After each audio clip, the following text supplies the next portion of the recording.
All right, ladies and gentlemen, that was the Transformers theme song from the 1986 movie by White Lion. 86? Are you serious? 86, baby. My goodness gracious. Anyways, let me do a little bit of work here.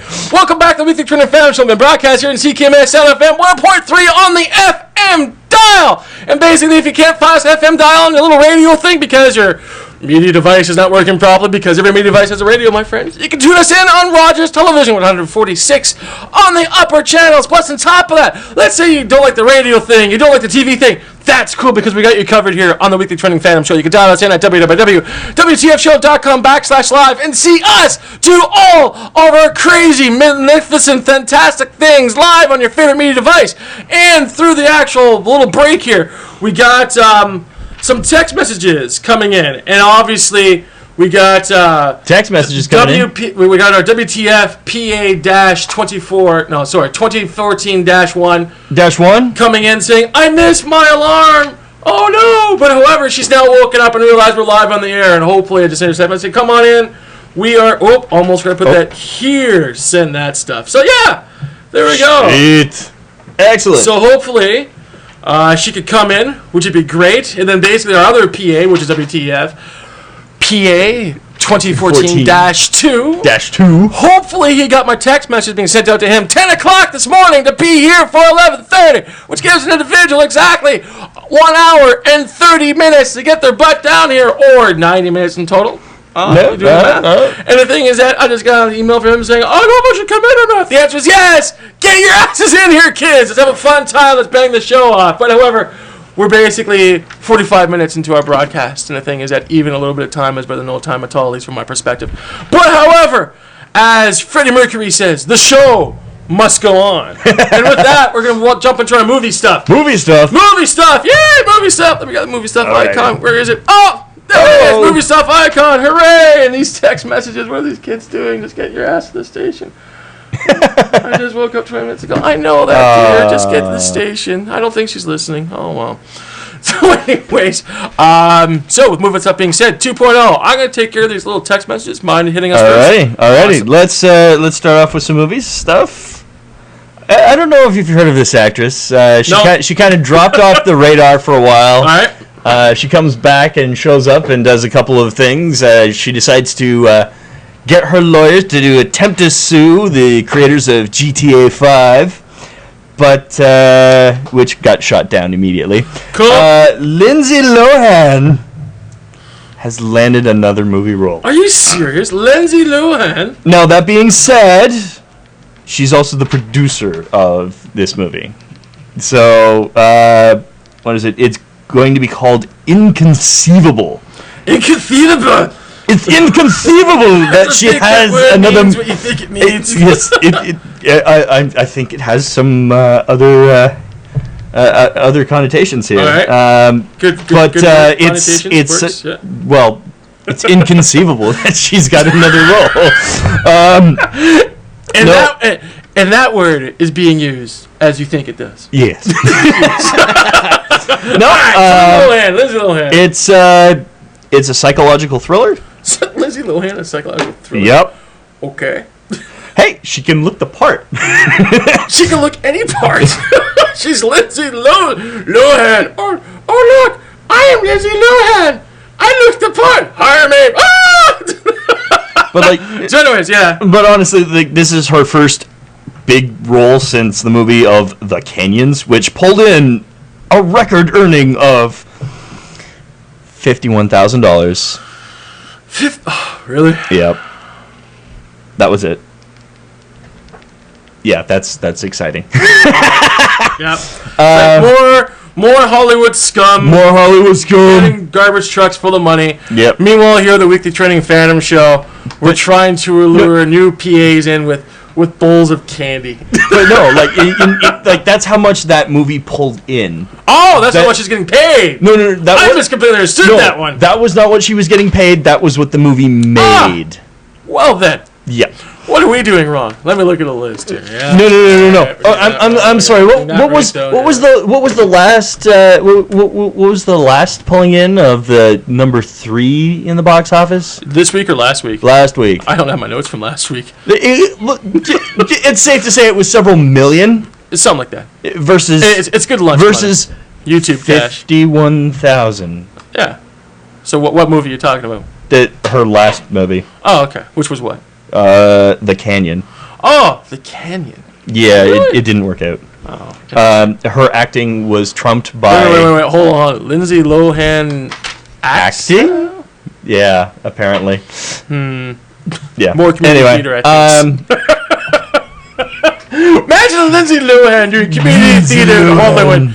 She walks in and goes, "Hi, everyone. I'm Lindsay Lohan. What are you doing in our community theater? I'm here to learn more about acting. Don't you like that money and stuff? You can be learned by, the monks in Tibet or something? Yeah. No, I want to come to my community theater. All right. Okay. You get the man the lights. Yeah. Good luck with that. All right. That being said, all right. Yeah, on to brighter things. All right. Paramount. I always liked the name Paramount. Why? Because it's like larger than life. It's Paramount. They have become the first film studio to kill film printing releases. Are you? Yeah. What? They're going digital, like complete digital. There is no film. That is so. Oh, I feel another rant coming on. You feel another. I gotta hold back, but Steve Jackson took us 20 minutes in the red. You just did a rant. I know. I'm all full of rant. It's the H-hat today. They're stopping the film print. Wow, they're just friggin' dumb.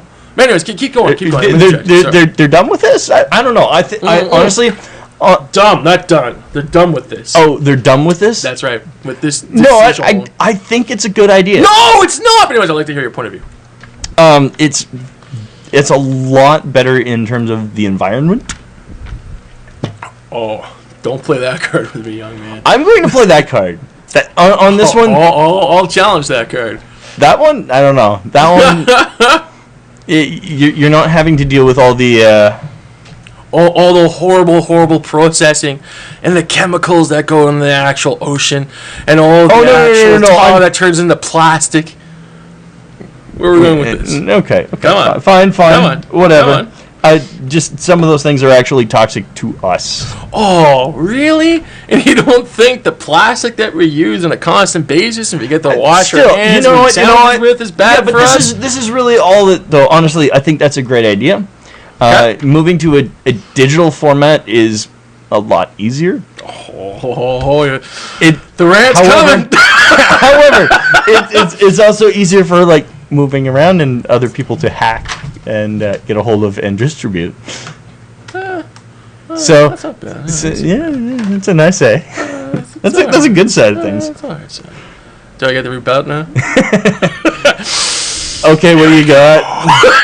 Here's why it's a completely horrible, bad idea. First off, the thing is that when you actually produce an actual film, it's something called a film negative, of original proof of the actual film itself. And the thing is that a film does absolutely fantastic. You take that actual negative and actually use it as part of your catalog. Plus, on top of it, you could also use it to loan against. So the thing is that for new filmmakers out there, when they produce a film, is the negative that actually holds the weight, and also the actual success of the movie goes up, the actual film negative goes up as well as in value. Plus, on top of that, one of the few things about art that people seem to forget as well is that it's supposed to be a transitional thing. As example, art is not supposed to last for hundreds or thousands of years. It's supposed to be there and then disappear. Reason being is that it gives new artists, leverage to come in with a new project. So there's always this constant turning of a cycle.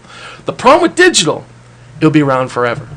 The problem with film prints is that regardless of what Hollywood's trying to do and whatever the younger demographic people out there or the young all those think of, films are not supposed to last forever. They're supposed to last for a certain period of time and then decay and disappear as new films come in and take their place. So that's the complete cycle that's going on. That's what the delete button is for. But the thing is that that's a delete button. The thing is that also takes away from the actual natural process of art disintegrating.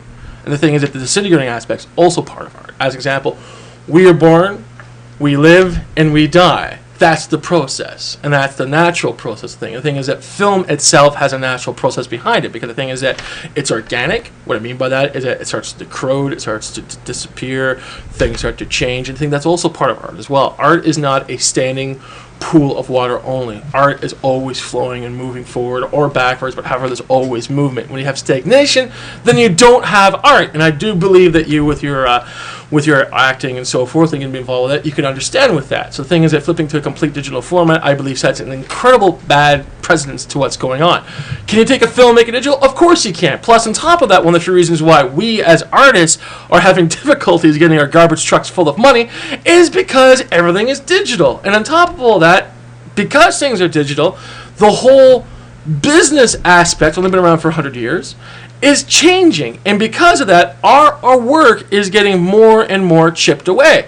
So what's happening here is that we're putting out our blood, sweat, and tears for the art that we're working with, and we're not succeeding where we should be succeeding because of the digital format. And once the digital format kicked in, example, compact CDs, stuff like that, the genie was out of the box. It's as simple as that. Because the thing is, it used to have, you have your master, then from your master, you ship that around to the different processing aspects and things like that. And because of that, you have your master, you have your thing locked in, you have your vinyl record, you could tape it, which is all part of the process. But when the process becomes the norm, it changes everything and devalues everything. And we have to look at ourselves saying, why in the hell are we doing the things we're doing, everything to be trivialized like that? Like as an example, because of this, new formats popped up, but however, they've only been around for less than 10 years versus the 100 years of the actual system itself. And the thing is that it's unfair to us that our parents, our grandparents, and our grandparents and our families before that get involved in that system, become very successful both commercially and also artistically. But however, with us,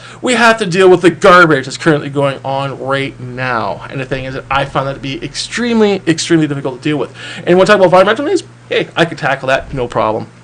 Basically, since we're now in the year 2014, the future of George Jetson's flying cars, etc., etc., there are processes that are available to basically make sure that the actual producing and also developing a film is clean, environmentally clean. And one of the few things the larger corporations, because they're socially, I got a really good word for that, they're sociopathic, don't click into, because we with our dollars keep encouraging them, because we keep buying into what they're buying, to get involved with these processes. Like as an example, wouldn't it be great if Paramount came out and said, hey, we're still going to deal with film, but however, we're going to use environmental film, we're going to make sure that the actual chemicals are being used have been recycled properly, we're going to make sure there's no shenanigans. What do you think about that? And we vote with our dollars. And I'm finding out that younger people don't understand that. They're basically Walmart shoppers. They go in, they buy the thing at the dollar value, they don't haggle over it or anything else like that. And because of that, they don't understand the power of their money. And because of that, this is how we keep the actual Hollywood system in check. We keep them in line. We get their actual balances and so forth. So the thing is that if the larger companies are dealing with film and also using environmental friendly chemicals, plus on top of making sure the developing plants they're going to are actually processing things properly, then we have a win-win situation. But, however, the thing is that the larger corporations are not doing that, and it's just really discouraging for yours truly when I hear about companies such as big as Paramount saying, we're going to complete digital, because through the whole digital process as well, we have lost so many career opportunities, as well as positions, and also as, goodness gracious, just find out another word, but don't worry about it. With that being said, we've also created more. No, the thing is that we haven't. That's the funny part. The thing is that what we've done is that we duplicated, not created. And duplication and creation are two different things. And what I mean by that is that the thing is that as we could duplicate easier, the problem is the creation process. Plus, on top of that, we talk about jobs. Let's talk about that for a quick second. We're talking about actually the processing of the film. That's now gone. We're talking about the actual making of the film. That's now gone. All those people involved. Now we're talking about the distributing. That's now gone, because everything is now going to be laser pointed through outer space. Plus, on top of that, let's talk about career jobs. The projectionist. That's all gone. That used to be an actual... The projectionist is still there. No, they're gone. I'm not quite sure if you noticed that, but I used to be a junior projectionist, and I was building my actual trade. That's what I was looking for, trades. And the thing is that the whole auspices of being a trade member as projection is now completely gone, because now what they've been placed with is the kids that run the popcorn machine downstairs to push a button. Yep, that's not a projectionist. That's just a button pusher. A projectionist is an individual that can take the film, look at it, basically fix the projector if it's broken or not. Plus, on top of it, the film needs to be spliced, and they can splice it properly. Plus, on top of it, they know how to balance it and also to splice the film together. So, from so like this is an actual trade, man. And this has been around for the film industry for 100 years. And the thing is that I know people bring up the horse and carriage aspect, so forth and so forth. But, however, if we're talking about environmental needs, what's more environmental friendly? A horse and buggy or a car that actually, pollutes 16,000 pounds of emissions every single year, or the case may be. Meanwhile, horses poop, but at least you could use poop to actually grow food from and stuff like that. What does a car do? It basically adds more contribution to the negativity in the environment. So the thing is that from all of that, that gets missed. Plus, on top of that, as a projectionist working in the trades, there's an actual art form to the actual showing the movie. Like, as an example, making sure the film rate is done properly, making sure the audio is working properly, and everything else like that. And the thing is that it used to be back in the 60s, again, not too long ago, if your film projectionist was off, people did not go to that theater because the projectionists didn't know what they were doing. So thus adding more pressure to the actual projections. And the thing is, it's not just pushing a button and going from that.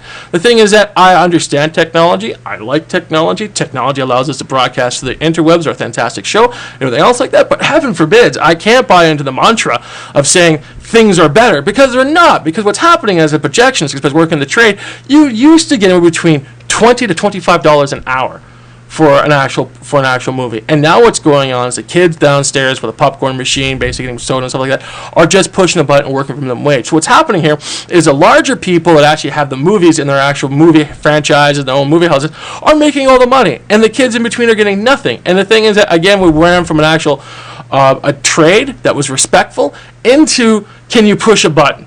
Like, that's some of the parts I don't get. And at the same time, the reason why I know this is, again, I used to be a junior projectionist. I know what's involved with it. I wanted to be a full projectionist to actually help me, get some extra money and, so I could buy more equipment for the radio show and everything else like that. But I can't, because now it's all been replaced by minimum wage jobs and kids that honestly don't know what they're doing. And now what's going on is that management itself looks what's going on, doesn't work right, then they call in a specialist to look after the theater. And the thing it all comes back down to is cost cutting and cutting back and putting more money in the pockets of the people that actually own the theaters versus the people who run the theaters. And that should be a symbiotic relationship between the workers and also the actual owners of the theaters and the studios themselves. So I did a rant. I'm sorry. Yeah. This seems to be the rant episode here. I am receptive. I know what we're doing.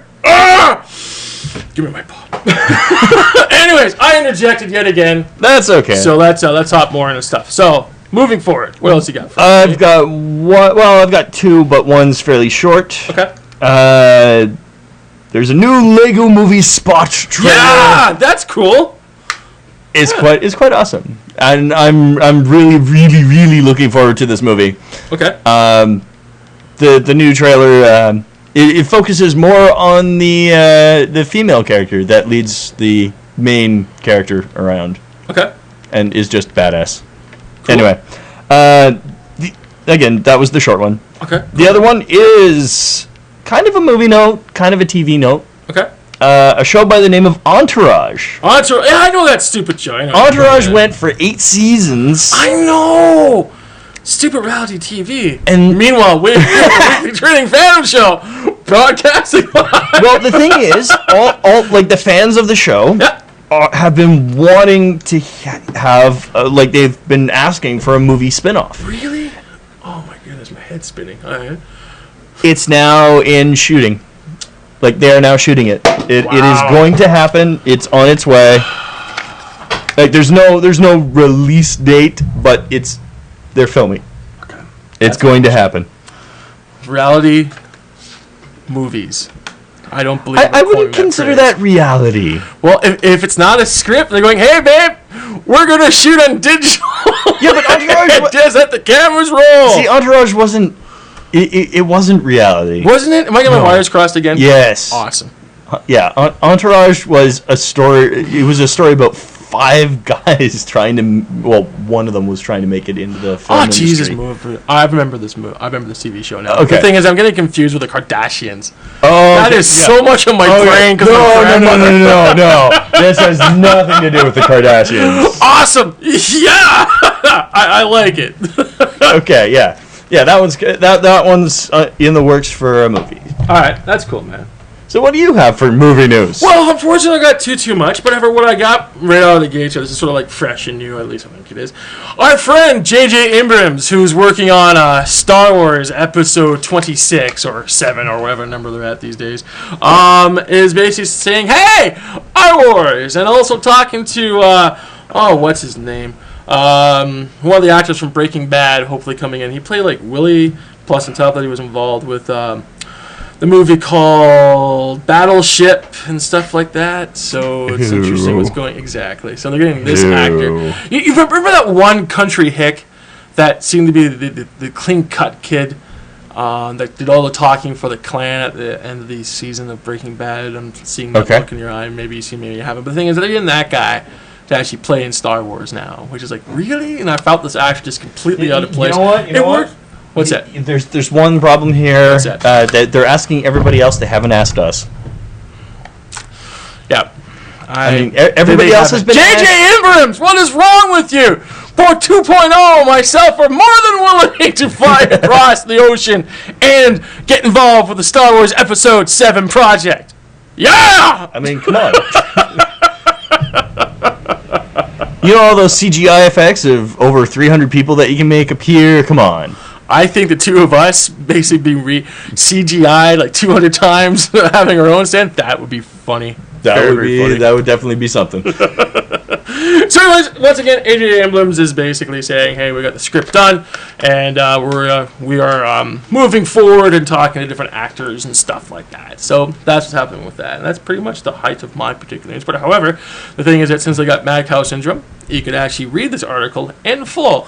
Recently posted on the WWTF Weekly Trending Fandom Show website, and it's just right there. Click it, read the whole thing. Yeah, all this. It's not too bad. So, moving forward with stuff here, I got the top 5 films that did well films over the weekend. Are you ready for this? Okay. Perfect. Number 5. Take a guess where it is. Just guess. I will guess that it's not Batman. It is not Batman. You're absolutely correct. Okay. This is the family film from Disney known as Frozen. Frozen, okay. You ready for this? It came in at $12 million. $12 million. $12 million. And that's number 5. That's number 5. So moving forward, the rest of the stuff, we have Jack Ryan, Chateau Recruit, coming in at $17.2 million. The family film, known as The Nut Job, coming in at, ready for this, $20.6 million. $20.6. Lone Survivor, number 2 spot, coming in at $23.2 million. And the number 1 film with Mr. Ice-T in the house, called Ride Along, coming in, ready for this, $41.2 million. We're almost looking at summertime. Yeah, this is these are almost summertime blockbuster numbers here. You got it, mate. Plus, on top of all of that, coming out this weekend, we got I, Frankenstein, and full release and limited release. We got Run and Jump, followed by The Night of Bad Assam. The Nights of yeah, that's the movie that I want to see. Awesome. What do you know about that particular movie offhand? What do you know about that? What do you know about that movie offhand? That movie is supposed to be a story about LARPers, actually. Really? Yep.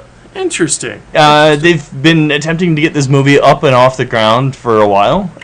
They've been trying to bring it to theaters. Well, it's coming out they've tried several times, but now it's coming out this weekend. I want to go and see this. That's interesting. Again, it's coming out every release, so basically also keep in mind that, as we always say on every Tuesday, because today's Tuesday, today is Troopy Night at the box office, so go out and support your local independent movie places, because heaven forbid you need the money versus the big box store / movie theaters. You don't need the money at all, because obviously since the kids operate the film projectors by pushing the button, who needs it? But however, the thing is, go out and support your local independent movie theaters. Tonight, as an example, at the Frederick Twin Cinema here within the region of Waterloo, this is a fantastic independent movie theater, and going there is only $4. Double Down Tuesday, as they call it. So, pretty cool stuff for that. Sounds good. So, anyways, it's about 5 minutes after 1. Let's continue the rest of the show. How about that? All right, sounds good. Let's take a break then. All right. Oh, boy, we need a break.